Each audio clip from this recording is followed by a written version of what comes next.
ജീവിച്ച് കാണിക്കാന്ന് കരുതി ഇറങ്ങി വന്നത്. അത് പറഞ്ഞ ആർക്കും മനസ്സിലാവത്തില്ല. പ്രേമിച്ച് നടന്നതിനെക്കാട്ടി നല്ല രീതിക്ക് ഞങ്ങൾ ജീവിക്കുന്നുണ്ട്. ഇവിടുന്ന് കല്യാണം കഴിഞ്ഞു, ഞങ്ങളെ സ്റ്റേഷനിൽ വിളിപ്പിച്ചു. കൂടാതെ മാമൻ അവിടുത്തെ പോലീസുകാരനായിരുന്നു, അടിച്ചു. ഞാൻ അവിടുന്ന് പോയിരുന്നെങ്കിൽ പുള്ളിക്ക് ശരിക്കും അടി കിട്ടിയാണ്. അവിടുത്തെ പേടിയായിരുന്നോ പോവാൻ വേണ്ടി? നല്ല രീതിയിൽ പേടിയായിരുന്നു. ഒന്നെങ്കിൽ എന്നെ സ്ഥലം മാറ്റും, പിന്നെ അവരെന്നെ എന്തോ ചെയ്യുമെന്ന് എനിക്ക് അറിഞ്ഞൂടാ. പുള്ളിയുടെ ഹൈറ്റ് തന്നെയാണ് എല്ലാവർക്കും പ്രശ്നം. പേരക്കുട്ടികളൊക്കെ കാണണമെന്നുണ്ടാവൂല. ഒരു സ്നേഹം അവരോടുണ്ടോന്ന് പോലും എനിക്ക് അറിഞ്ഞൂടാ. അങ്ങനെ ഒരു സ്നേഹം വർഷയ്ക്ക് കാണണം എന്നുള്ള ആഗ്രഹം ഉണ്ടെന്ന് കാണണമെന്ന് ആഗ്രഹം പറഞ്ഞു കഴിഞ്ഞാൽ കൊണ്ടുപോയി കാണിക്കാം. അവൾ അമ്മ അച്ഛനും ഇല്ലേ, ഞാൻ പിടിച്ചു തീർത്തേണ്ട കാര്യമില്ലല്ലോ. വർക്കിനി എങ്ങനെയാണെന്ന് എനിക്കറിയത്തില്ല. നിങ്ങളുടെ പ്രണയം തുടങ്ങിയിട്ടുള്ള ആ ഒരു സമയത്ത് അതിന് എന്തെങ്കിലും ബുദ്ധിമുട്ട് ഫീൽ ചെയ്തിട്ടുണ്ടോ? ആദ്യമല്ല, ഇപ്പോഴാണ്. വണ്ടിയിലൊക്കെ പോകുമ്പോ ബൈക്കൊക്കെ ഓടിച്ചു പോകില്ലേ, ആളുകള് നോക്കുന്ന കാണുമ്പോ അങ്ങ് ഒരുമാതിരി. എല്ലാരും അങ്ങനെ. ചിലപ്പോ വണ്ടി ഓടിക്കുന്ന കാണുമ്പോ അവര് ചോദിക്കും, നീ ഏതാ, ലൈസൻസ് ഉണ്ടോ എന്നൊക്കെ ചോദിക്കും പിടിച്ചു നിർത്തിയിട്ട്. അതൊക്കെ കാണുമ്പോ ഒരു സങ്കടം. ഇതാണ് ഞാൻ പറഞ്ഞ റീൽസിലെ താരങ്ങൾ, വർഷയും പ്രശാന്തും പിന്നെ കുട്ടികളും ഉണ്ട്. രണ്ടുപേർക്കും സ്വാഗതം. സുഖായിരിക്കുന്നു? എങ്ങനെ പോകുന്നു? റീൽസ് ഒക്കെ ഉണ്ടല്ലോ, 4 million ഒക്കെ എബവ് പോയിട്ടുണ്ട്. അപ്പൊ നിങ്ങൾ എങ്ങനെയാ ഇപ്പൊ അത് കാണുമ്പോ ഫീൽ ചെയ്യണേ? ഒരുപാട് സന്തോഷം തോന്നുന്നുണ്ടല്ലോ. 2019 തൊട്ടുള്ള ആ ഒരു ഫോട്ടോസും കാര്യങ്ങളൊക്കെ ഇങ്ങനെ കൂട്ടി കൂട്ടി കൂട്ടി കൂട്ടി വെച്ചുണ്ടാക്കിയ ഒരു റീൽ. അത് ആരുണ്ടാക്കിയത്? എങ്ങനെയായിരുന്നു ആ റീൽ ഇടാൻ തോന്നിയത്? എന്തുകൊണ്ടാ? ഞാൻ എപ്പോഴും അങ്ങനെ ഇടൂല, ഇടയ്ക്ക് എപ്പോഴോ ആരോ ഇട്ടൊരു വീഡിയോ ഞാൻ എടുത്ത് സേവ് ചെയ്ത് വെച്ചിരുന്നു. എന്നിട്ട് അതേപോലെ എഡിറ്റ് ചെയ്തെടുത്തിട്ട് അതിൻ്റെ അകത്ത് വന്നിട്ടുള്ള ഒരു കമന്റ് അല്ല, ഇങ്ങനെ ക്യാപ്ഷൻ എഴുതിയിരുന്നത്, ഇതൊക്കെ എവിടെ വരെ പോവാനാ, അങ്ങനെയാണ് അതിന്റെ ക്യാപ്ഷൻ എഴുതിയിട്ടുണ്ടായിരുന്നത്. അത് ശരിക്കും അങ്ങനത്തെ കുറെ വാക്കുകളും കുത്തുവാക്കുകളും ഒക്കെ കേട്ടിട്ടുണ്ടല്ലേ അന്ന്? നല്ല രീതി. എങ്ങനെയായിരുന്നു ആ ഒരു ഇതൊക്കെ ഓർത്തെടുക്കുമ്പോഴേക്കും തോന്നുന്നു? അന്നത്തെ കാര്യങ്ങൾ ഓർക്കുമ്പോൾ നല്ല സങ്കടമുണ്ട്. ഇപ്പം അതിനപ്പുറം സന്തോഷമുണ്ട്. ഇപ്പൊ എത്ര വർഷമായി കല്യാണം കഴിഞ്ഞിട്ട്? ഈ വർഷം 7ാമത്തെ വർഷം. ഇത് 7ാമത്തെ വർഷമാണ്. അതിന് മുമ്പേ പ്രണയിക്കാൻ തുടങ്ങിയതാ. മൊത്തം ടോട്ടൽ ഒന്ന് കണക്ക് കൂട്ടിയേ. 18 മുമ്പ് 17 ഇപ്പൊ ഞങ്ങള് പരിചയം ആയി. 18 ഇഷ്ടമാന്ന് പറഞ്ഞ് 19 കല്യാണം. അത്രയും നാളെടുത്തു അല്ലെ? കുറച്ച് നാളെടുത്തു. ആരുടെ പുറകെയാണ് നടന്നേ? ആ കഥ ഒന്ന് കേക്കട്ടെ. കോളേജിൽ വരുവായിരുന്നു. പുള്ളിക്ക് ഫ്രണ്ട്സ് ഉണ്ടായിരുന്നു കോളേജിൽ. വർഷം പഠിക്കുന്ന കോളേജ് പന്തളം NSS കോളേജിൽ. അങ്ങനെ കണ്ടു, പരിചയപ്പെട്ടു, ഫ്രണ്ട്സായി. ഫസ്റ്റിലെ ഫ്രണ്ട്സ് ആയിരുന്നു. പിന്നെ ഇഷ്ടമാണ് പറഞ്ഞു. എന്തൊക്കെ ഇംപ്രസ് ചെയ്യാൻ എന്തൊക്കെ കാണിച്ചിട്ടുണ്ട്? അങ്ങനൊന്നുമല്ല, ഞങ്ങൾ ഫ്രണ്ട്സ് മാത്രമായിരുന്നു. ഓക്കെ. അപ്പൊ നിങ്ങളുടെ ഒരു കോമൺ ടോക്ക് ഉണ്ടാവുമല്ലോ, അല്ലെങ്കിൽ ഇന്ന കാര്യങ്ങളായിരിക്കും കുറച്ചുകൂടി സംസാരിക്കാനായിട്ട് ഇഷ്ടം, അല്ലെങ്കിൽ ഫ്രണ്ട്സിന്റെ കാര്യങ്ങളോ അങ്ങനെ എന്തെങ്കിലും ഒക്കെ ആയിരുന്നു? കൂട്ടുകാരുടെ കാര്യമായിരുന്നു കൂടുതലും. അവരുടെ ഫ്രണ്ട്സ് ആണല്ലോ കോളേജിലുള്ളത്. അവരുടെ കാര്യങ്ങൾ തിരക്കും. കോളേജിലല്ല, അവിടെ പരിസരത്ത്. പന്തളത്ത് NSS കോളേജിനെ ഇവള് പഠിക്കുന്നത്. അവിടെ എനിക്ക് കുറച്ച് റിലേറ്റീവ്സ് ഉണ്ട്. അന്നേരം അവന്മാരൂടായി കറങ്ങാൻ പോണത് അവിടെ. അന്നേരം അവന്മാരുമായിട്ട് ചെന്ന് ജസ്റ്റ് നമ്മളെ പരിപാടി കോളേജൊക്കെ വിടുന്ന സമയമല്ലേ, ചെറുതായിട്ട് വായി നോട്ടവും കാര്യമൊക്കെ ആയിട്ട് പോയതാ. ഈ വർഷനെ തന്നെ കണ്ണിലുടക്കിയത് എന്താ? അങ്ങനൊന്നും ഇല്ലായിരുന്നു. ശരിക്കും ഒരിഷ്ടം എല്ലാരോടും തോന്നുന്നതിനെക്കാട്ടി നമുക്ക് എന്ത് പറയാ, ഒരു സ്പെഷ്യൽ ആയിട്ടുള്ള ഇഷ്ടം. വർഷേനോട് പറഞ്ഞപ്പോ ആദ്യം സമ്മതിച്ചിട്ടുണ്ടായിരുന്നു? അതെങ്കിൽ ഞാനാണ് ഫസ്റ്റ് അവളെ പറഞ്ഞത്. എന്തായിരുന്നു പ്രശാന്തിൽ കണ്ട ഒരു സ്പാർക്ക് ചെയ്യാൻ പറ്റുന്ന ഒരു സംഭവം? അതൊന്നും ഞാനും ചോദിച്ചതാന്ന്. ചോദിച്ചിട്ട് ഇതുവരെ ആൻസർ കിട്ടിയിട്ടില്ലല്ലോ? അങ്ങനെ ആൻസർ കിട്ടിയിട്ടില്ല. കിട്ടാത്തപ്പോഴാണ് നമുക്ക് അവസാനം അല്ല എന്താന്ന് മനസ്സിലാവരുത്. അത് ഒരു ദിവസം നേരിട്ടല്ല പറഞ്ഞ, ഫോണിലാ പറഞ്ഞത്. എന്നെ വിളിച്ചിട്ട് പറഞ്ഞ ഇഷ്ടമാന്ന്. ഞാനന്നേരം ഞാൻ നിന്ന കട ഷിഫ്റ്റ് ചെയ്യുക, വേറെ അടുത്തോട്ട് സാധനം വാരുക. ഇതിന്റെ ഇടയ്ക്ക് ഫോണും എടുക്കണം. മുതലാളിയുണ്ട്, മുതലാളി എടുത്ത് കാണാതെ ഫോൺ എടുക്കാൻ. അന്നേരം വഴക്കും പറയും ഫോൺ എടുത്തേക്ക്. ഇഷ്ടമാന്ന് പറഞ്ഞു. അകപ്പാട് ത്രില്ലടിച്ചില്ല. സാധനം മാറാനും പറ്റുന്നില്ല, കടം മാറാനും പറ്റുന്നില്ല. അന്ന് തന്നെ വൈകുന്നേരം എൻ്റെ ഒരു കൂട്ടുകാരിയുടെ കല്യാണവും കൂടെ. എന്റെ കൂട്ടുകാരൻ ഇതിന്റെ ഇടയ്ക്ക് കൂടെ ഒന്ന് വിളിക്കുന്നുണ്ട്, വൈകുന്നേരം നമുക്ക് പോണം എന്ന് പറഞ്ഞ് വിളിക്കുന്നുണ്ട്. മൊത്തത്തിൽ ഒരു കുഴഞ്ഞ് അവസ്ഥയായി, ഒന്നും ചെയ്യാൻ പറ്റത്തില്ല. ഞാൻ എൻ്റെ അടുത്ത് ഞാൻ പറഞ്ഞ വയ്യ, എന്നെ കൊണ്ട് വയ്യ, ഞാൻ വീട്ടിൽ പോവാന്ന് പറഞ്ഞു. അങ്ങനെ പിന്നെ അണ്ണ വീട്ടിൽ പോയിക്കോളാൻ പറഞ്ഞു. ഞാൻ ഇവിടെ വന്നിരുന്ന് വീട്ടിൽ വന്നിരുന്ന് അന്നേരം കൂട്ടുകാരൻ നിരന്തരം വിളിച്ചോണ്ടിരിക്കുക. രാവനുമായിട്ട് പിന്നെ ഇവിടുന്ന് റെഡിയായി കല്യാണത്തിന് പോയി. അവിടെ ചെന്ന് കൂട്ടുകാരനുമായിട്ട് നിൽക്കുമ്പോഴേ വിളിച്ചോണ്ടിരിക്കുക. അതുവരെ ആയിട്ടും അങ്ങനെ പെണ്ണുങ്ങളുടെ അടുത്ത് അങ്ങനെ വലിയ കമ്പനി ഇടാത്ത ഞാൻ ഇരുന്ന് മെസ്സേജ് വരുന്ന ഇവന് സംശയം. മെസ്സേജ് വന്നോണ്ടിരിക്കുക. എവിടെ ഇരിക്കുന്ന എന്തോ റിപ്ലൈ തന്നില്ലല്ലോ, അങ്ങനെ എങ്ങനെയാന്നൊക്കെ പറഞ്ഞുകൊണ്ടിരിക്കുക. അവിടെ വെച്ച് ഇഷ്ടമാന്ന് പറഞ്ഞു, ഫോണിൽ കൂടെ തന്നെ പറഞ്ഞു. പിന്നെ അത് കണ്ടിന്യൂസ് ആയിട്ട് പോയി. ഫോൺ വിളിയായി. പിന്നെ കാണാൻ പോകും. 2019 നവംബർ 23 മൂന്ന്. ഇവിടെ ഒരു കടയിടാൻ സ്വന്തമായിട്ട് വർക്ക്ഷോപ്പ് സ്വന്തമായിട്ട് വീട്ടിൽ തുടങ്ങാന്നുള്ള രീതിയിൽ ഇവിടെ കടയിടാൻ വേണ്ടി തീരുമാനിച്ചു. ഇവിടെ ഒരു ഷെഡൊക്കെ കെട്ടി അന്ന് ഉദ്ഘാടനമായിരുന്നു 22-ാം തീയതി. 22-ാം തീയതി ഉദ്ഘാടനത്തിന്റെ അന്ന് വിളിച്ചോണ്ട് വന്നു. വീട്ടുകാർ സമ്മതിച്ചിട്ടുണ്ടായിരുന്നു? അത് നിങ്ങൾ അവതരിപ്പിച്ചിട്ടുണ്ടായിരുന്നു അവരുടെ മുമ്പില്? ചിലർക്ക് അറിയായിരുന്നു, കുഞ്ഞമ്മയ്ക്കൊക്കെ അറിയായിരുന്നു. നടത്തി തരത്തില്ലെന്ന് പറഞ്ഞു. ഭയങ്കര എല്ലാരോടും പറയും ഭയങ്കര ബഹളമാക്കുമെന്ന് പറഞ്ഞു. അനിയനറിയാം, ഇവിടെ അനിയനുണ്ട്, ഒരു അനിയനുണ്ട്, അനിയനറിയായിരുന്നു. അവൻ ഇവിടെ വിളിച്ചു, ഭയങ്കര ബഹളമായിരുന്നു. പ്രശാന്തിന്റെ വീട്ടുകാരെ വിളിച്ചു? എന്നെ വിളിച്ചു. അപ്പൊ എന്താ പറഞ്ഞേ? അങ്ങനെ കണ്ടിന്യൂസ് ആയിട്ട് വഴക്ക് അങ്ങനെ പൊയ്ക്കൊണ്ടിരുന്നു. അതായത് കെട്ടാൻ പറ്റില്ല എന്നുള്ളത് തറപ്പിച്ചു പറഞ്ഞു. അപ്പൊ പ്രശാന്ത് എന്താ പറഞ്ഞേ? അവള് വരുവാന്നുണ്ടെ കൊണ്ടുവരുമെന്ന് പറഞ്ഞു. വീട്ടില്ലെന്ന് പറഞ്ഞാണോ? അല്ലെ, വീട്ടില്ലെന്ന് തന്നെ പറഞ്ഞു. അത് പിന്നെ ഇച്ചിരി വഴക്കായി. കുറച്ചാൾ അതിന്റെ പുറകെ പോയി. പിന്നെ ഇവള് വന്നതിന് ശേഷം ഭയങ്കരമായിട്ട് വഴക്കായത്. അന്നേരം ഉപദ്രവിക്കുകയൊക്കെ ചെയ്തിട്ടുണ്ടോ? അല്ലെങ്കിൽ എന്തെങ്കിലും? അന്ന് ഇവിടുന്ന് കല്യാണം കഴിഞ്ഞു ഞങ്ങളെ സ്റ്റേഷനിൽ വിളിപ്പിച്ചു. അവിടെ ചെന്നപ്പോ ഒരുപാട് ആളുകളുണ്ടായിരുന്നു, ഒത്തിരി ആളുകള്, ബന്ധുക്കള് മൊത്തവും. ഒത്തിരി ഒരുപാട് നേരം അവിടെ നിർത്തി. ഭയങ്കര പ്രശ്നമായിരുന്നു. പിന്നെ വൈകിട്ടാണ് അവിടുന്ന് തിരിച്ചു വരാൻ പറ്റിയത്. അതായത് വർഷം മാത്രമേ ഉണ്ടായിരുന്നുള്ളൂ. ആ സമയത്ത് പ്രശാന്തിനെ വിളിപ്പിച്ചിട്ടുണ്ടായിരുന്നു? ഞങ്ങളെല്ലാരും കൂടെ പോയി. മാരേജ് കഴിഞ്ഞതിന് ശേഷം ഞാന്, എന്റെ അമ്മയുണ്ട്, അച്ഛനുണ്ട്, എന്റെ ചേച്ചി, വല്യമ്മച്ചി, പിന്നെ എന്റെ 2-3 കൂട്ടുകാര്, ഇവള്, ഞാന്. പിന്നെ എന്തിനാ അടിച്ചിട്ട് കാര്യമുണ്ടോ എന്നുള്ളത്? അല്ല, അവര് പറയുന്നത് അവരുടെ കൂടെ ചെല്ല്, വീണ്ടും കല്യാണം നടത്തി, വലിയ കല്യാണമായിട്ട് നടത്തി വിടാന്നാ പറയുന്നത്. പക്ഷെ വിടത്തില്ല. അതൊരു ട്രാപ്പാന്ന് വിചാരിച്ചിട്ടുണ്ടായിരുന്നു. അതിന് തലേദിവസം ഞാൻ വന്നതിന്റെ അന്ന് ഇവിടെ വന്നിരുന്നു. ഒരു 1-2 വണ്ടി പോലീസുകാർ എനിക്ക് തോന്നുന്നു ജനത്തിരക്ക് ഇവിടെ വന്നിരുന്നു. വന്ന് ഇവിടെ അല്ല ഞങ്ങള് നിന്നത്, ഇവരുടെ ഒരു വല്യമ്മച്ചിയുടെ വീടായിരുന്നു, അവിടെ വന്ന ആ ഏരിയ മൊത്തം വീടുകൾ കയറി ഇറങ്ങി ഭയങ്കര ബഹളമായിരുന്നു ആ ഏരിയയില്. അങ്ങനെയുള്ളവരെന്നെ വിളിച്ചോണ്ട് പോയാൽ എന്നെ തിരിച്ചു വിടത്തില്ലെന്ന് എനിക്ക് ഉറപ്പായിരുന്നു. പേടിയായിരുന്നോ പോവാൻ വേണ്ടി? നല്ല രീതിയിൽ പേടിയായിരുന്നു. അതായത് വീട്ടിൽ ചെന്ന് കഴിഞ്ഞാൽ പിന്നെ ട്രാപ്പാവും, പിന്നെ എന്തായാലും പ്രശാന്തിനെ കാണാൻ ഒന്നെങ്കിൽ എന്നെ സ്ഥലം മാറ്റും, പിന്നെ അവരെന്നെ ഇത് ചെയ്യുമെന്ന് എനിക്ക് അറിഞ്ഞൂടാ. ആ സമയത്ത് അതായത് നമുക്കൊരു കുറച്ചാണെങ്കിലും ഒരു പേടി ഉണ്ടാവും, തിരിച്ചു പോവാം അല്ലെങ്കിൽ അങ്ങനെ എന്തെങ്കിലും ഒരു തോട്ടം? അല്ല, ഞാൻ അവിടുന്ന് പോയിരുന്നെങ്കിൽ പുള്ളിക്ക് ശരിക്കും അടി കിട്ടിയാണ് അവിടെ ഇട്ട്. കാരണം ഞങ്ങളുടെ ബന്ധുക്കൾ ഫുള്ളുണ്ട്, ചേട്ടന്മാരുണ്ട്, മാമന്മാരുണ്ട്. മാമന്മാരെന്നൊക്കെ വെച്ചാൽ അവര് പാർട്ടിപരമാണെങ്കിലും ആ ഒരു ഏരിയ അറിയപ്പെടുന്ന ആളുകളാണ് എല്ലാരും. അവരെ ഒന്നും പിന്നെ ഇങ്ങോട്ട് തിരിച്ചു വിടത്തില്ല ഇവരൊന്നും. ഞാൻ പോയിരുന്നെങ്കിൽ, ഞാൻ വണ്ടിയിലുണ്ട് എന്നുള്ളൊരിത് കൊണ്ടാണ് പോലീസുകാരെ ഞങ്ങളെ പകുതി വരെ കൊണ്ടാക്കിയത്. അതുകൊണ്ടാണ് ഞങ്ങൾ വീട്ടുവരെ എത്തിയത്. കൺവിൻസ് ചെയ്യാനായിട്ട് ശ്രമിച്ചിട്ടുണ്ടായിരുന്നു വർഷ? അതായത് നല്ല മനുഷ്യനാണ്, അല്ലെങ്കിൽ എനിക്ക് എന്റെ അടുത്ത് ഭയങ്കര സ്നേഹമാണ്, അങ്ങനെയുള്ള രീതിയിലൊക്കെ പറഞ്ഞിട്ടുണ്ട്. അവർക്കതൊന്നും പോലെ, അവർക്ക് ഇപ്പോഴും ഉൾക്കൊള്ളാൻ പറ്റിയിട്ടില്ല. ജസ്റ്റ് വിളിക്കുകയൊക്കെ ചെയ്യും? അല്ലെങ്കിൽ വിളിച്ചു 2 ദിവസമായിട്ട്, ഈ വരുന്ന 2 ദിവസമായിട്ടാ അമ്മ ഇങ്ങനെ വിളിക്കും. പിന്നെ വലുതായിട്ടുള്ള ഇതൊന്നും ഇല്ല, അടുത്ത് തുടങ്ങിയില്ല, എന്നാലും ഇടയ്ക്ക് വിളിക്കും. കാണണം, മക്കളെ കാണണം, അല്ലെങ്കിൽ ആദ്യത്തെ മോൻ ഉണ്ടായപ്പോ അങ്ങനെ കാണണം? അങ്ങനൊന്നും ഇല്ല, അങ്ങനൊന്നും വന്നില്ല, ഒന്നും വന്നിട്ടില്ല. ആർക്കായാലും കാണണമെന്നുണ്ടാവുമല്ലോ, പേരക്കുട്ടികളൊക്കെ കാണണമെന്നുണ്ടാവുമല്ലോ. അപ്പൊ അങ്ങനത്തെ ഒരു തോട്ട് പോലും അങ്ങനെ തോന്നിട്ടില്ല ആ ഒരു രീതിയിൽ? അതുണ്ടോന്ന് എനിക്ക് അറിഞ്ഞുകൂടാ, ഒരു സ്നേഹം അവരോടുണ്ടോന്ന് പോലും എനിക്ക് അറിഞ്ഞുകൂടാ. അങ്ങനെ സ്നേഹം നിങ്ങൾ വിളിച്ച് കാണിക്കാനായിട്ടൊക്കെ ശ്രമിച്ചിട്ടുണ്ടോ? ഞാൻ വിളിച്ചിട്ടുണ്ട്, ഞാൻ വിളിച്ച് ഇവിടെ വന്ന് കാണണമെന്ന് പറഞ്ഞിട്ടുണ്ട്. മോന്റെ 28-ന് എല്ലാരെയും വിളിച്ചായിരുന്നു. ഇവിടെ സത്യം പറഞ്ഞ ഒരു അച്ഛൻ മാത്രമേ വന്നോളൂ. 28-ന് മോന് വന്നു, അച്ഛൻ മാത്രം വന്ന് കണ്ടിട്ട് പോയി. അമ്മ വന്നില്ല, എന്തുകൊണ്ടാ വരാനെന്ന് അന്നും ചോദിച്ചില്ല, ഇതുവരെയായിട്ട് ചോദിച്ചിട്ടില്ല. പിന്നെയും ഇത്രയും ദൂരമില്ല, അവര് പ്രായമുള്ളവരെല്ലാം ഇങ്ങോട്ട് ഓടി വരുന്നുണ്ട്, ബുദ്ധിമുട്ടാന്ന് കരുതി ഞങ്ങൾ അങ്ങോട്ട് പോകാനൊക്കെ നിന്നു. എന്നിട്ടും എന്തോ ഒരു ഇഷ്ടക്കേട് ഫീൽ ചെയ്തു. പിന്നെ ഞങ്ങൾ അങ്ങോട്ട് പോയിട്ടില്ല, മോനെ അങ്ങോട്ട് കൊണ്ടുപോയിട്ടുമില്ല. ഇത്രയും നാളും എന്റെ അമ്മ അച്ഛനും അവരെ നോക്കിയത്, ഞങ്ങള് കഴിഞ്ഞ. പിന്നെ ഇനി അവരെന്ന് വെച്ചാലാ ജീവൻ. എന്നെ വിളിക്കുന്ന അണ്ണാന്നാ, അവരെ അമ്മ അച്ഛന്ന് വിളിക്കുന്നത്. പിന്നെ ഇവൻ അറിയത്തില്ല അവരെ, വന്ന് കണ്ടാലല്ലേ അവരെ അറിയത്തുള്ളൂ. പിന്നെ അതിനെ കാണാൻ വേണ്ടി ഞങ്ങൾ അങ്ങനെ നിർബന്ധിച്ചിട്ടുമില്ല. വർഷയ്ക്ക് കാണണം എന്നുള്ള ആഗ്രഹം ഉണ്ടെന്ന് തോന്നുന്നു. കാണണമെന്ന് ആഗ്രഹം പറഞ്ഞു കഴിഞ്ഞാൽ കൊണ്ടുപോയി കാണിക്കാം. അവൾ അമ്മ അച്ഛനും ഇല്ലേ, ഞാൻ പിടിച്ചു തീർത്തേണ്ട കാര്യമില്ലല്ലോ, ഞാൻ കൊണ്ടുപോയി കാണിച്ചിട്ടുണ്ട്. അവർക്കിനി എങ്ങനെയാന്ന് എനിക്കറിയത്തില്ല. പക്ഷെ എങ്ങനെയെങ്കിലും കാണാനോ അങ്ങനെ എന്തെങ്കിലും ശ്രമിച്ചിട്ടുണ്ടോ? അല്ലെങ്കിൽ അച്ഛനെയോ അമ്മേനെയോ ദൂരെ നിന്നാണെങ്കിലും ഒന്ന് കണ്ടിട്ടുണ്ട്? അടുത്ത് പോയത് കാണാൻ ഞങ്ങളടുത്ത് ഒരു കുഞ്ഞമ്മയുണ്ട്, അമ്മയുടെ സ്വന്തം അനിയത്തിയുണ്ട്. അവരുടെ വീട്ടിൽ എന്തെങ്കിലും ഫംഗ്ഷനോ വല്ലതും ഉണ്ടെങ്കിൽ അവര് വരും, ഞങ്ങളും ചെല്ലുമ്പോ കാണും. കണ്ടാലും വലിയ മിണ്ടാട്ടമൊന്നുമില്ല, കാണും, പോവും, അത്രേ ഉള്ളൂ. അല്ലാണ്ട് വലിയ അടുപ്പോ ഒന്നും സംസാരമില്ല.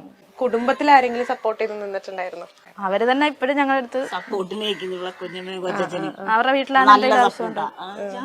എന്ത് പറയാ, അവരെ വീട്ടിലൊരു അങ്ങനത്തെ പോലെ തന്നെ ഇതുവരായിട്ടും കണ്ടിട്ടുള്ള. ഈ കഴിഞ്ഞ ആഴ്ച മൊത്തം ഞാൻ അവരെ വീട്ടിലുണ്ടായിരുന്നു.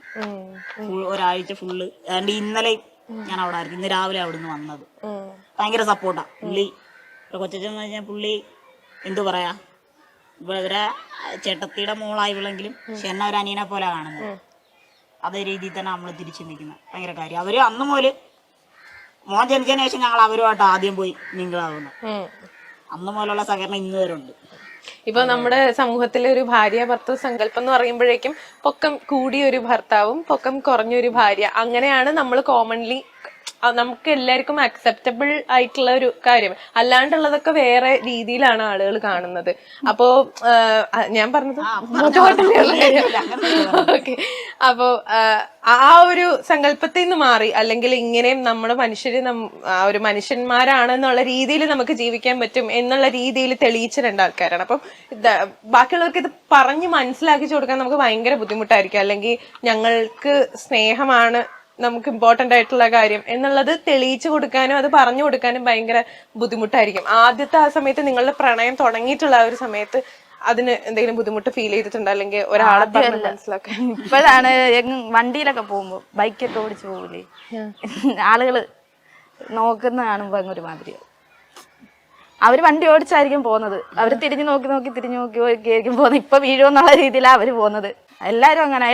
ചിലപ്പോ വണ്ടി ഓടിക്കുന്ന കാണുമ്പോ അവര് ചോദിക്കും, നീ ഏതാ, ലൈസൻസ് ഉണ്ടോ എന്നൊക്കെ ചോദിക്കും പിടിച്ചു നിർത്തിയിട്ട്. അതൊക്കെ കാണുമ്പോ ഒരു സങ്കടം. നേരത്തെ ആണെങ്കിലും, അതായത് പ്രേമിച്ചുകൊണ്ടിരിക്കുന്ന ആ ഒരു സമയത്തുണ്ടല്ലോ, അതും അതിനെക്കാട്ടിലും വലിയൊരു സങ്കടമായിരിക്കും. അല്ലെങ്കിൽ എന്നെ ഇഷ്ടമാന്ന് പറഞ്ഞാൽ മതി, നിനക്ക് എത്ര എന്തിരി വന്നായിരുന്നു, അതാ ചോദിക്കുന്നത്. അങ്ങനൊന്നുമില്ല. അന്നത്തെ സ്റ്റാറ്റസ് ഒക്കെ കാണാണ്ടുള്ളായിരുന്നു. എന്റെ ഇഷ്ടമാ, ഞാനാ തീരുമാനിക്കുന്നത് എന്നുള്ള സ്റ്റാറ്റസ് ഒരുപാട് പറഞ്ഞിട്ടുണ്ട്. ഇവിടെ കൂട്ടുകാരായാലും ഒരുപാട് പറഞ്ഞിട്ടുണ്ട്. കൂട്ടുകാരായാലും വിളിക്കുകയും പറയൊന്നും ചെയ്യത്തില്ല. ഫ്രണ്ട്സ് ഒന്നും അങ്ങനെ അധികം വിളിക്കത്തില്ല. അവരെന്താ അങ്ങനെ അക്സെപ്റ്റ് ചെയ്യാൻ ഭയങ്കര ബുദ്ധിമുട്ട്? അതേ വർഷയുടെ ഇഷ്ടല്ലേ, ആരെ കല്യാണം കഴിക്കണം എന്നുള്ളത് വർഷയുടെ ഇഷ്ടമാണ്. ആ ഒരു രീതിയിൽ ഇങ്ങനെ പറഞ്ഞു കൊടുത്തും അതിനൊരു ബുദ്ധിമുട്ട് ഫീൽ ചെയ്തിട്ടുണ്ടോ? എന്ത് പറഞ്ഞിട്ട് അവര് സംസാരിച്ചോണ്ടിരുന്നത്? വേണ്ട അല്ലെങ്കിൽ എങ്ങനെ? പുള്ളിയുടെ ഹൈറ്റ് തന്നെയാണ് എല്ലാവർക്കും പ്രശ്നം. നമുക്കത് തോന്നിയിട്ടില്ല, ഒരു ബുദ്ധിമുട്ടായിട്ടോ ഒന്നും ഫീൽ ചെയ്തിട്ടില്ല. പക്ഷെ ഇത് ഞങ്ങൾക്ക് സ്നേഹമുണ്ട്, എനിക്ക് അയാൾ ഇത്രയും സ്നേഹമുണ്ട് എന്നുള്ളത് ഒരാൾക്ക് പറഞ്ഞു കൊടുക്കാൻ ഭയങ്കര ബുദ്ധിമുട്ടായിരിക്കും. അതെങ്ങനെ വർഷ ആ സമയത്ത് അതുകൊണ്ട് തന്നെയാണ് ജീവിച്ച് കാണിക്കാന്ന് കരുതി ഇറങ്ങി വന്നത്. അത് പറഞ്ഞ ആർക്കും മനസ്സിലാവത്തില്ല. ഈ പ്രേമിച്ചോണ്ടിരുന്ന സമയത്തുണ്ടല്ലോ ഫ്രണ്ട്സ് ഒക്കെ ഒരുപാട് ഉണ്ടായിരുന്നിട്ട് പിന്നെ അത് കഴിഞ്ഞിട്ട് ഈ ഒരു ബന്ധത്തിന് ശേഷം മാറിയില്ല, ആരുമില്ല. ഒന്നോ രണ്ടോ പേര് വിളിക്കും, വലിയ കോണ്ടാക്ട് എന്നാലും ഇല്ല, ആരും ഇല്ല. അന്നത്തെ ആ സമയമൊക്കെ ശരിക്കും മിസ് ചെയ്യണുണ്ടോ? അല്ലെങ്കിൽ ഇല്ല കോളേജിലല്ല പ്രേമിച്ച് നടന്നിട്ടില്ല. അതിലും നല്ലതായിട്ട് പ്രേമിച്ച് നടന്നതിനെക്കാട്ടി നല്ല രീതിക്ക് ഞങ്ങള് ജീവിക്കുന്നുണ്ട്. അത് കഴിഞ്ഞ് അതിലും നന്നായിട്ട് ഇപ്പൊ പോകുന്നുണ്ട്. യാത്രയാണേലും അതുകൊണ്ട് അത് മിസ് ചെയ്യുന്നില്ല. ഈ ഒരു ജീവിതമാണ് ശരിക്കും പറഞ്ഞ ആളുകൾക്ക് കാണിച്ചു കൊടുക്കണം. അന്ന് എതിർപ്പ് പറഞ്ഞിട്ടുള്ള ആൾക്കാരൊക്കെ എന്തോരം എതിർപ്പുകൾ ഉണ്ടായിരുന്നു. പ്രശാന്തിന്റെ വീട്ടിൽ നിന്ന് എന്തായാലും എതിർപ്പോ കാര്യങ്ങളോ ഉണ്ടാവില്ലായിരിക്കും. പ്രശാന്തിന്റെ ഇഷ്ടം എന്നായിരിക്കും. ഫ്രണ്ട്സ് ആരെങ്കിലും എന്തെങ്കിലും പറഞ്ഞിട്ട് ബാക്കിലേക്ക് വലിച്ചിട്ടുണ്ടോ? ഒന്നും പറഞ്ഞിട്ടില്ല. എല്ലാവർക്കും അതിശയം ഞാനൊരു പെൺകൊച്ചോട് സംസാരിച്ചെന്നുള്ളത് തന്നെ. ഞാൻ അങ്ങനെ പെൺപിള്ളേരോടൊന്നും വലിയ കമ്പനിയില്ല. അന്നേരതി അങ്ങനെ മിണ്ടത്തിലോ എടുക്കത്തിലോ എന്നല്ല, അന്നത്തെ ഒരു ആറ്റിറ്റ്യൂഡ് ഉണ്ട്. ചെറിയൊരു ഈ രീതിയല്ല, വേറൊരു രീതിയാണ്. ആരെങ്കിലും വന്ന് സംസാരിച്ചാലും വലിയ ഇച്ചിരി വെയിറ്റ് ഒക്കെ ഇട്ട് ഞാൻ നിൽക്കത്തുള്ളൂ. സ്വഭാവം ഈ പറഞ്ഞ രീതിയിലും മറ്റുള്ളവരെങ്ങനെ കാണുന്നുള്ള എനിക്കൊരു ഇമേജ് ഉണ്ട് എന്റെ മനസ്സിൽ. അന്നേരം അവരെ മുമ്പിൽ ഇച്ചിരി അഹങ്കാരി എന്നുള്ള രീതിയിൽ തന്നെ ഞാൻ നിൽക്കാറുണ്ട്. അന്നേരം അതുകൊണ്ട് തന്നെ എനിക്ക് അങ്ങനെ വലിയ കമ്പനിക്കാരൊന്നും ഇല്ല. ഏകദേശം ഒരു +2 വരെ അങ്ങനൊന്നും ഇല്ല. +2 ഒക്കെ ആയതിനു ശേഷമാണ് ഇച്ചിരി കൂട്ടുകാരൊക്കെ ആയി. പിന്നെ അതിനുശേഷം പോയതിനു ശേഷം DCAക്ക് പോയപ്പോഴാണ് കുറച്ച് കൂട്ടുകാരൊക്കെ അവന്മാര് ഓക്കെ, അവന്മാര് എല്ലാം ഭയങ്കര സപ്പോർട്ടാ. ഇങ്ങനെ ഒരു ഇഷ്ടം ഉണ്ടെന്ന് പറഞ്ഞപ്പോഴേ വാടാ പോവാന്ന് പറഞ്ഞു. ഇവിടെ കാണാനും അവന്മാരെ എന്റെ കൂടെ വന്നിട്ടുണ്ട്, വിളിച്ചോണ്ട് വരാനും എന്റെ കൂടെ വന്നിട്ടുണ്ട്. ഇറക്കിക്കൊണ്ട് വന്നിട്ടുള്ള ടൈം എന്ന് പറയോ? എനിക്ക് കേൾക്കാൻ വേണ്ടിട്ടോ. ഇറക്കിക്കൊണ്ടുവന്ന ടൈം എന്തുവാ? അത് സിമ്പിളാ ഇറക്കിക്കൊണ്ടുവന്നത്. ഞാൻ പറഞ്ഞില്ലേ, ഇവിടെ കടയിട്ട് ഇവിടുന്ന് അമ്മ എടുത്ത് ഒരു ഗണപതി ഒരുക്ക് വാങ്ങിക്കാം. നമ്മുടെ ഈ പൂജയൊക്കെ വെക്കുമ്പോ ഗണപതി ഒരുക്കുന്നത് അത് വാങ്ങിച്ചിട്ടോ. എന്റെ ഒരു കൂട്ടുകാരനോട് ഔഫൽ എന്ന് പറയുന്നത്, അവനറിയാം കാര്യങ്ങളല്ല. അവന്റെ അടുത്ത് ഞാൻ എല്ലാ കാര്യങ്ങളും. പിന്നെ ഒരു കൂട്ടുകാരുണ്ട് അനിമോൻ എന്ന് പറയും, അവനും അറിയാം എല്ലാ കാര്യങ്ങളും. അമ്മമാരുടെ അടുത്ത് ഞാൻ പൊതുവെ എല്ലാം പറയുന്നത്. നൗഫലിന്റെ അടുത്ത് പറഞ്ഞ് നമുക്ക് ഞങ്ങൾക്ക് വിളിക്കാൻ പോണം. വീട്ടിൽ നമുക്കത് പറയാക്കത്തില്ലല്ലോ. വീട്ടിൽ അമ്മ എടുത്ത് പറഞ്ഞ് ഗണപതി ഒരുക്കും വാങ്ങിച്ച് ഇതാ വരുന്നെന്ന് പറഞ്ഞ് ഇവിടെ നേരെ കൊട്ടാരിക്കര പോയി. അന്നേരം കൊട്ടാരിക്കര സ്റ്റാൻഡിൽ വന്നു. അതൊക്കെ ആലോചിക്കുമ്പോ കൊട്ടാരിക്കരയിൽ നിന്ന് വിളിച്ച് ഇവിടെ നേരെ ഇവിടെ കൊണ്ടുവന്നു. ഇവിടുത്തെ പരിപാടിയെല്ലാം കഴിഞ്ഞ് 4 മണിയായിട്ടും പോണില്ല. അങ്ങനെ വീട്ടിൽ ചോദ്യം തുടങ്ങിയ പോണില്ലയോ എന്ന് ചോദിച്ചു. ഞാൻ പറഞ്ഞില്ല. അതുവരെ പറഞ്ഞിട്ടുണ്ടായിരുന്നില്ല വീട്ടിൽ? ഇല്ല, അതുവരെ പറഞ്ഞില്ല. അതുവരെ പറഞ്ഞു കഴിഞ്ഞാൽ ശരിയാവത്തില്ല.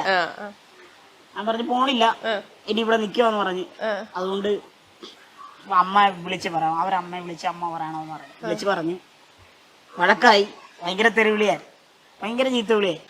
അത് കഴിഞ്ഞ് ഇവിടുന്ന് പോലും അവിടെ ഞാൻ പറഞ്ഞില്ല അപ്പുറത്തെ വല്യമ്മച്ചിയുടെ വീട്ടില ഇവരാ വീട്ടുകാർ വന്നത്. അവിടെ വെച്ച് എല്ലാവരുമായിട്ട് കണ്ട് സംസാരിച്ച് ഓക്കെ അല്ല.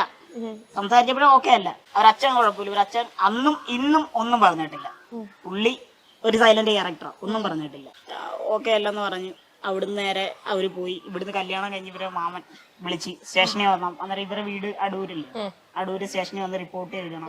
എന്നാണ് ഞങ്ങളെ കൊച്ചുങ്ങൾ കൂടെ അല്ലയോ, നാളെ രാമത്ത് എന്തെങ്കിലും ആയിക്കഴിഞ്ഞു എന്ന രീതി അവിടെ ചെന്ന് പുള്ളി ഭയങ്കര രമ്യതയിലെ വിളിച്ചു. ഭയങ്കര രമ്യതയില് അവിടെ ചെന്ന് എന്റെ ചേച്ചിയായിട്ടാ സംസാരിച്ചത്. അവിടെ ചെന്ന് സംസാരമായി.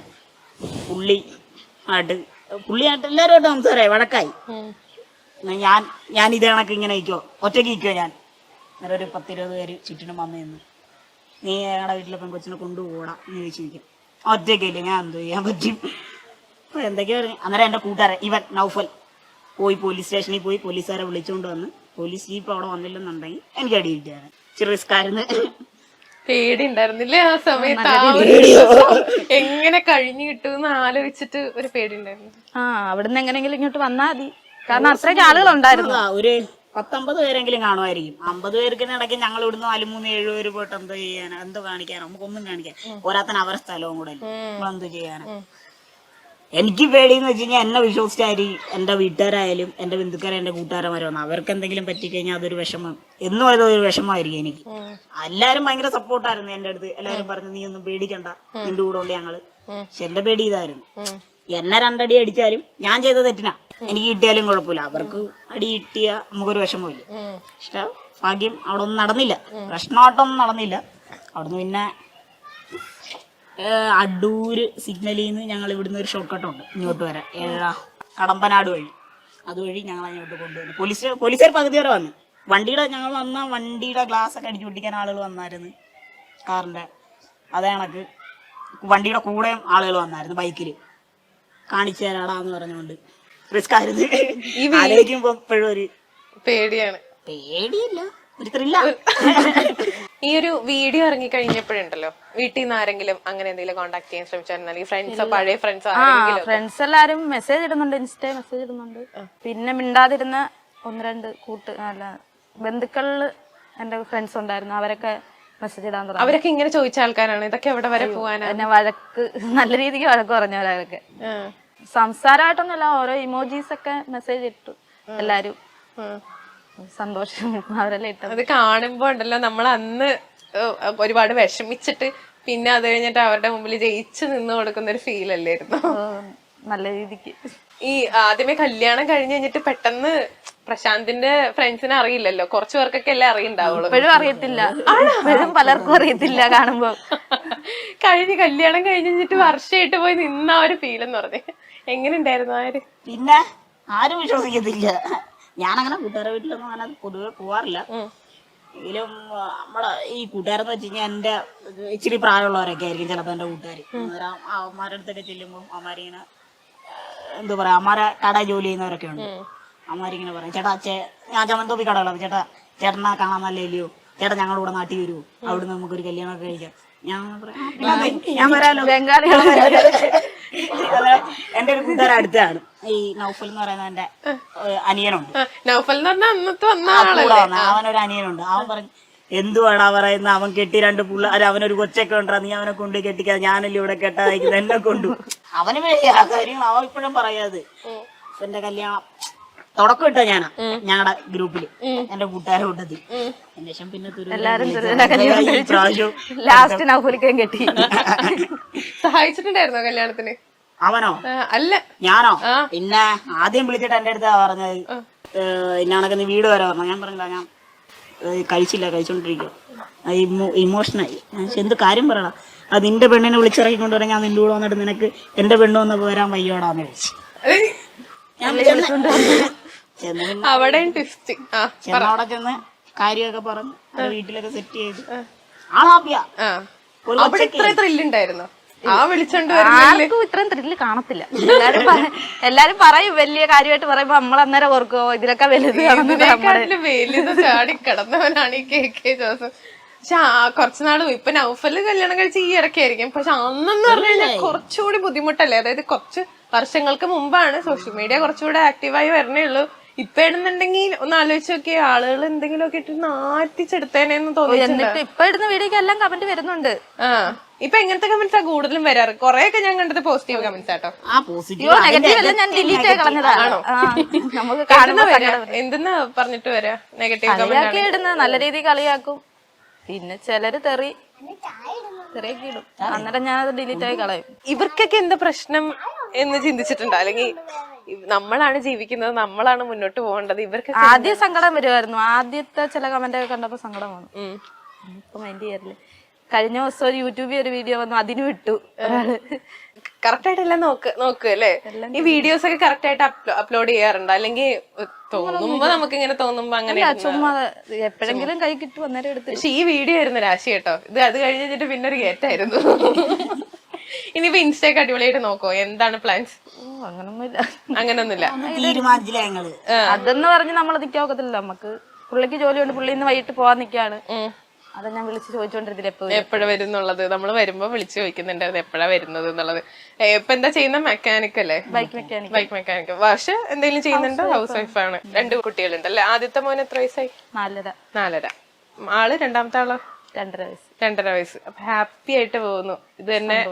അതെ, ഫോട്ടോസ് ഒക്കെ ഇട്ട് ഇങ്ങനെ പൊളിക്കുക. കുറെ വീഡിയോസ് ഒക്കെ ഇനിയും നമ്മള് കാണാൻ ആഗ്രഹിക്കുന്നുണ്ട്. നിങ്ങള് തന്നെ ഇരുന്ന് ഉണ്ടാക്കുക വീഡിയോസ് ഒക്കെ. എന്താ അങ്ങനെ എന്തെങ്കിലും പ്ലാൻ ചെയ്ത് വെച്ചിട്ടുണ്ടോ? ഇല്ല, പ്ലാനിങ് ഒന്നും ഇല്ല. എന്നാലും എല്ലാരും മെസ്സേജ് ഇടുന്നുണ്ട്, നല്ല രീതി വീഡിയോ ചെയ്യണം, കണ്ടന്റ് നോക്കിയിടണം എന്നൊക്കെ പറഞ്ഞ് കുറെ പേര് മെസ്സേജ് ഇടുന്നുണ്ട്. ഞങ്ങൾ എന്ത് കണ്ടന്റാന്നൊക്കെ പറഞ്ഞ് അന്ന് എന്തോ ലക്കിന് എന്ത് പറയാ ഈ വീഡിയോ കണ്ടപ്പോ ഞാൻ ആദ്യം പേടിച്ചു പോയി.